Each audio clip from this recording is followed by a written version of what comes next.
que você nos coloca é que os animais apresentam para nós, humanos, o que nós, humanos, precisamos enxergar através do comportamento, sintomas e doenças. Enfim, em suma, os animais falam com a gente, eles nos mostram coisas que talvez a gente não esteja vendo.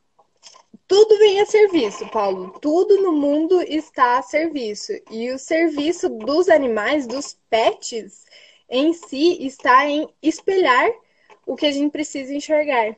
E eles fazem isso através do neurônio espelho que eles têm dentro do sistema nervoso deles, onde eles conseguem impor imitação, acabam imitando comportamentos, acabam imitando sentimentos, acabam existe aquela expressão, o que não puxa o dono é roubado, o cara de um focinho do outro, e é justamente por essa questão, por eles terem esse neurônio espelho e por espelharem o ambiente familiar em que eles estão inseridos. Então, através disso, eu consigo fechar esse diagnóstico, eu consigo ver o que está acontecendo numa família, num ambiente familiar, por conta desse espelhamento. O que, por exemplo, que um animal pode mostrar para nós que a gente não vê, o que já faz parte da tua rotina de atendimentos na tua clínica, né?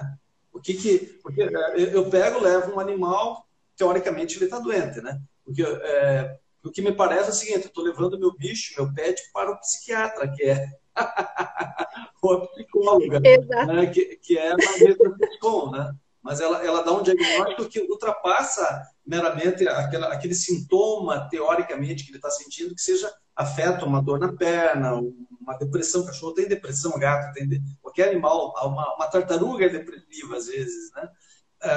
Com Então, certeza. dá um exemplo prático para nós de situações assim, de comportamentos de um animal que podem traduzir um problema, vamos dizer, familiar, um problema ou uma alegria também, né? Vamos falar só de problema. Um problema muito básico, muito comum que acontece com os animais é a questão da ansiedade da separação. Os tutores vão sair de casa e acabam não dando tchau para os animais, eles acabam com medo de ficarem sozinhos, acabam danificando algum material que tenha dentro de casa, rasgando o sofá, comendo móveis, essas questões. Por que acontece essa ansiedade da separação? Porque quando ele teve algum trauma anterior, e esse trauma fez com que ele se sentisse nessa condição de ser abandonado. E nessa questão do abandono, ele acaba ficando com medo e toda vez que o tutor sair de casa, ele acaba lembrando, tendo um gatilho de que ele vai ser abandonado novamente. E esse abandono não está relacionado só a ele sofrer quando ela era bebê. Não, pode ser inclusive a mãe dele, quando ele estava mamando ainda, quando a mãe dele estava amamentando, saiu e ficou por mais de uma hora fora. Então, é como o animal acaba se sentindo. E ele só vem para um ambiente familiar quando eles têm uma ressonância naquele assunto. Então, se um animal com ansiedade da separação está em um ambiente familiar, alguém daquele ambiente também sofre por medo de ser abandonado. Como é que não humanizar um animal, sendo que eles convivem conosco no ambiente dentro de casa? Tem gente que dorme na mesma cama, né? Como fazer isso? Tudo acontece por algum motivo a serviço de um bem maior. Então, o que quer dizer eles estarem a serviço? É como se eles tivessem uma missão e a missão deles fosse exatamente essa: a convivência com o ser humano, o espelhamento com o ser humano, fazer com que nós consigamos evoluir mais, Uhum. olhando para eles. Uhum. Olhando para essas situações e olhando não para eles somente, mas olhando para nós através deles, entende? Um cachorro, por exemplo, ele entende que é da natureza dele ficar sendo guardião de uma casa, por exemplo, uma residência, de não dormir à Sim, noite, ficar de vigília, né? sim. Ele Por entende isso esse que tem instinto.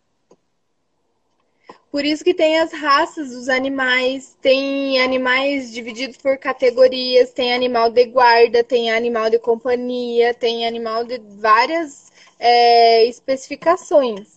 Então, eles instintivamente, eles sabem o que eles vieram fazer. Cada vez que eu humanizo mais o animal, ele vai perdendo essa conexão que ele tem, né, com o eu superior, com a verdade universal, enfim, como quiser chamar, e acaba humanizando cada vez mais, acaba absorvendo cada vez mais o ambiente familiar e, com isso, espelhando cada vez mais o que acontece nas nossas relações. Então, a atitude do dono do cachorro, do gato, sei lá, principalmente com o cachorro, o gato já não é tão afeto a isso, né? Mas de sair passear com o animal, né? Olha, não, quem cria cobra, por favor, não faça isso. Quem tem um tigre, um leão dentro de casa, também não faça isso, né? Não vou deixar mais para os cachorrinhos, né? Mas de sair com o seu pet, sair no final de tarde, no início da manhã, fazer com que ele cheire, que ele faça o cocô dele, recolha o cocô, deixa ele fazer o xixizinho e tudo mais, né? É uma coisa saudável para o animal. Com certeza, fazer que o animal corra, que ele pule dentro da água, que ele role com os outros cachorros. Primeira coisa, um animal, para ele reconhecer o outro animal, eles acabam cheirando as nádegas do outro animal.